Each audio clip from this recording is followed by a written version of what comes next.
We've probably all had pizza for breakfast. Why not a legit breakfast pizza? Let me show you how. This is a breakfast pizza, so we're keeping things easy with some store-bought dough, or I like those par-baked shells you can also find in most markets, and then some other things reminiscent of breakfast. I've got some Canadian bacon, smoked Gouda, and some other cheeses. We'll crack on some eggs near the end, and then any other veggies or herbs that you like. All right, let's put it together. I'm just making a smaller pizza for myself or maybe 2 people, and I'm using the toaster oven this morning, but you can certainly make a full-size pizza, put on all the toppings minus the eggs, refrigerate it overnight, and then put it all in the oven in the morning. It's great for a brunch. All right, let's top this dough.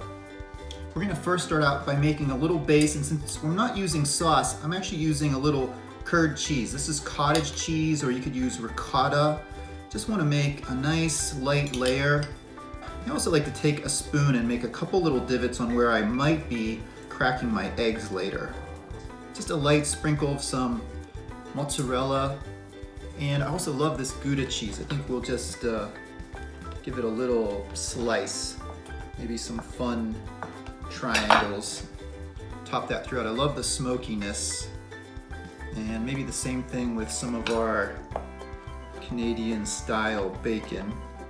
And then I happen to have actually a little yellow squash. I think that might be a nice, sort of nice sunny light addition, and a very thinly sliced shallot. Looks good.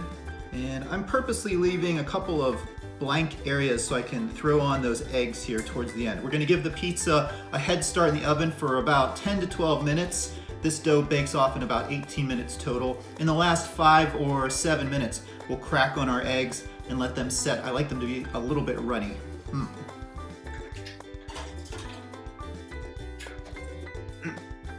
Our pizza smells terrific, and while it's going, a little tip for cracking these eggs over top. That could be a little tricky as you're getting in and out of the oven. So what I do first is crack them into a tiny bowl or a ramekin, like these little glass ramekins, so you don't get any shell, and it's easy then just to pour them in.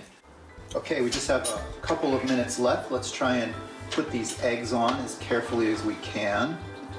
It smells great, looks really good. I'm gonna just press in again just to make sure that our areas didn't puff up too much. And let's have a go of it. Second one. Looks really good. All right, the whites will be set, but hopefully our yolks are still runny. It smells delicious. Can't wait to dig in. Finish it with a little salt, pepper, and fresh herbs. I hope you try making this breakfast pizza for your legit breakfast, and I hope you enjoy.